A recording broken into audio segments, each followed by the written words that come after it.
Hey everyone, it's Kaifu here with Game 2 in the series between Kaifu and Carn, with Carn on the right side is playing Zero, while on the left side we have Kaifu, aka yours truly, is playing Shion. So this will be a Shion versus Zero matchup. Now, as I mentioned in Game 1, Zero is a very interesting ruler, has the ability to shut down symbol skill on J rulers and resonate, so making them not going too aggressive or having any flying abilities as well.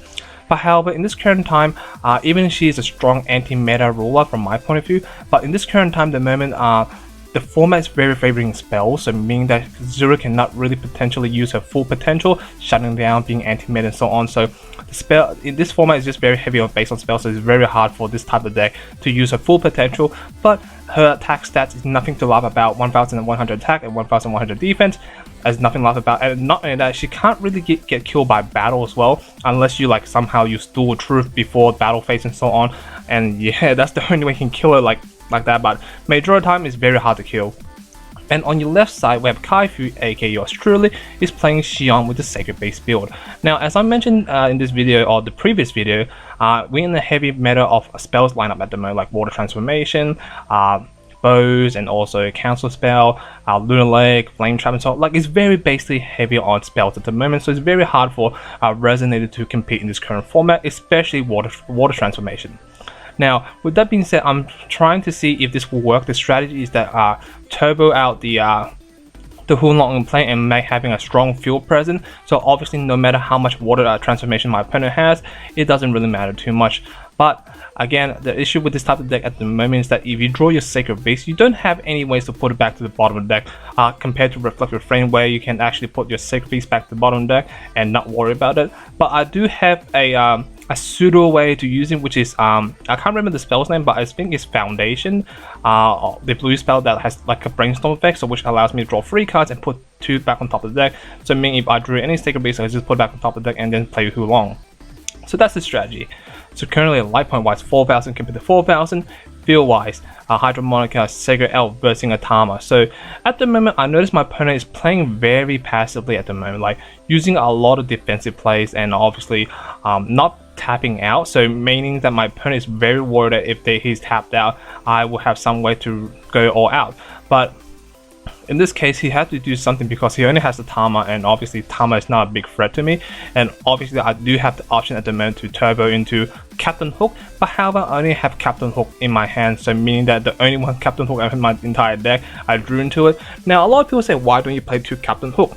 Now, I understand Captain Hook can be very strong in some situation, but from my point of view, Captain Hook is a very, very early game type of deck. So early game type of card, not deck. So it's a very early game card, so meaning that you have to do it very early in the game. In the mid to late game, it's not as effective in the early game because the reason why Captain Hook is very powerful is because you spin to their stone, so you're slowing them down. But however, Captain Hook doesn't really work in the late game because by the time you Captain Hook them, they already have a lot of resource ready. At worst, you bounce to have the Resonators, that's technically it. Other than that, there's not a lot of way you can deal with it. So that's why I only play 1 Captain Hook and I drew into it, and I have no way putting it back to the bottom of the deck at the moment. So yeah, let's see what can my opponent do in this current situation, because I'm just ramping up the moment, just doing my big setup play for Hulong. So at the moment, my idea plays at the moment is trying to get the Foundation. I think it was called, I don't quite remember, I forgot the name on top of my head. It's the Brainstorm for a 2-drop. So pretty much I'm trying to draw or search into it, and then what I do, I can just brainstorm, draw 3 cards, put the Captain Hook on top of the deck and so on, and punish my opponent. But however, it depends what my opponent does. My opponent pays 2, playing, what he's trying to play?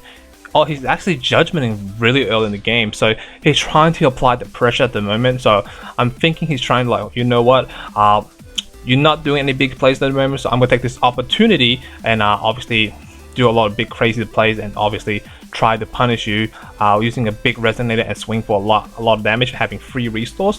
So now with that in mind, I was thinking, well, he only has 3 resources at the moment, so meaning that if I Captain Hook him at this time, he will be way behind the stone, so meaning I will have nothing to worry about. So yeah, that's the plan at the moment. So it depends what my opponent does now. So, but I still have the Hydromonica to search out for my spell and draw into it, and then when I draw into it, I can just, like, you know, pay 2 blue, 1 blue, 1 colors, and then draw 3 and put top 2 card back. So that's the strategy at the moment. So it depends what my opponent does with his last resource. Maybe he can play a Tama or something. If he does play a Tama, he's completely tapped out, so I can take full advantage of that. So my opponent does decide to pass turn, and I'm thinking, should I activate her Hydromonica to shoot it out for my spell? So at this point, I'm like, I have nothing to lose in this situation, because like he already judgments, meaning that he's either forced to like tap his ruler, J rule that is, to get another stone, or he has to be extra offensive. So at this time, I search for my spell. So obviously, by searching for the spell, I'll draw into it in my draw phase instead of my after draw phase. So let's see now. Currently, life point wise 4,000 compared to 4,000. Not much has changed because both players are trying to set up the battlefield, and obviously my opponent has the J rule in play, so I'm not too worried. So as again, I draw the foundation. I think that was called or found. I don't know what it is. It's the brainstorm pretty much. So I draw 3 cards, and sadly I draw 3 dead cards at the moment. The Phoenix, the Dragon, and the Sylvan Light. Because the Sylvan Light is pretty dead in my hand at the moment because I don't have a light source, and not only that, I draw the Sacred Beast, which I don't want to, so a pretty bad draw from the Brainstorm or the Foundation, should I say. So my opponent forgot to discard a card in the end phase because I had too much cards in hand.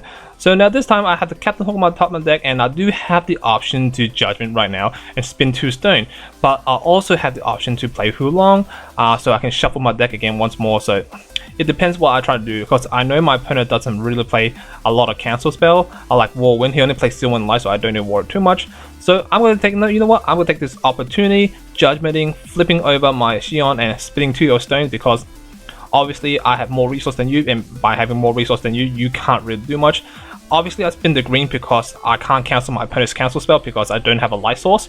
So I don't have Melfi, I don't have any green white stone in play at the moment, so my Sylvan Light in my hand is quite dead. And next I play the Phoenix, so obviously I want to kill that Tama, so I'm not allowing him to have any field present. So field control is coming into my command at the moment, so putting myself in a strong and demanding position at the moment. First of all, I have Captain Hook, Shion, Phoenix, and Sacred Elf, compared to my opponent's Zero and the Field Edition. He actually played a barrier now, which is a turn too late.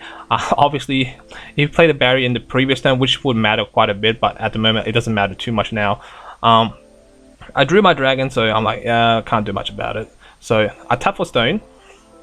Now at this time, I actually deciding should I Goddard or not, and I do decide to Goddard, and obviously he has to use the Field Edition to protect it, and which I actually forgot about. But either way, I forced it out, so I don't worry too much about it. But that was a waste of the Goddard, but I actually did forget about the Field Edition. Like, oh yeah, he has the Field Edition. So I was like, I'm not in too much trouble. Even I wasted my Goddard, which I shouldn't have.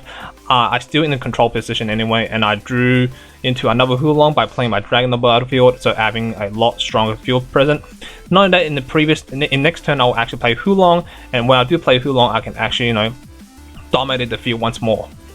So he decided to tap for stone, so he has 2 stones now. So very interestingly, in his last turn he didn't actually tap for stone, so meaning that he's 1 stone behind again. So I don't have to worry about Whirlwind or anything at the moment. So in my next turn, I do have the option playing Hulong right away, having full field control and overwhelm my opponent at the moment. So let's see what can my opponent do now. He has 2 resources, so at the moment, 2 double white, and he plays the Owl. Now the Owl actually gives the J-Roll barrier, so I can't target with spells or abilities.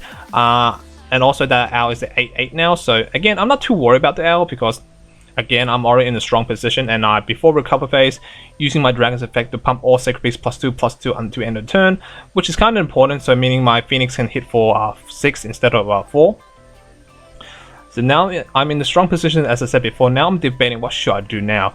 I can play the Hulong in my hand and get rid of that, or I can save for next turn. But at this point in time, I don't think I'll lose anything out of it. So I'm going to play the Hulong. Yes, I do not have the white to get the target out, but however, it doesn't really matter because I'm already in a dominant position already. So I'm going to get the Phoenix, the Dragon, and the Turtle. So obviously trying to bounce it, but I burn off instead with the Phoenix. So again, I'm getting a lot of pluses and a lot of field control at the moment onto my favor, so nothing to worry about. If he had Flame Trap or Interdimension Escape at this point in time, he would actually destroy my field, which I don't quite care too much, to be honest, because I have ways to get more cards back on the battlefield really easily, because I have horns, I have another Hulong in my hand, I can just shuffle my graveyard back to the deck and then obviously get rid of it and get Hulong back on the battlefield with full force. So now I get rid of his owl and attack directly for 1000, which does put him down to 3000. So I'm going very offensively now, so not allowing my opponent to do much. So I attacked him directly and I was thinking, should I use the Dragon's Effect? Yes, I used my other Dragon's Effect to pump extra 200 more, so he's taking 800 instead, and attack him directly for 1000 with the Dragon. And I try to attack with the Phoenix, but I've actually forgot that Zero actually shuts down symbol skills now. I'm like, oh yeah, it doesn't really matter too much. You know what, I'm going to swing you directly with my Shion, so because I'm not in any losing position, attacking directly for 300, for 900, putting down to 300. Now at this point in time, my opponent has to do something, or he's going to be in bad position, and he actually excuses like he can't do much at the moment. So yeah, that's the game, guys. Thank you for watching. Thank you for listening, guys. Hope you guys enjoyed it. See you guys next time. Peace.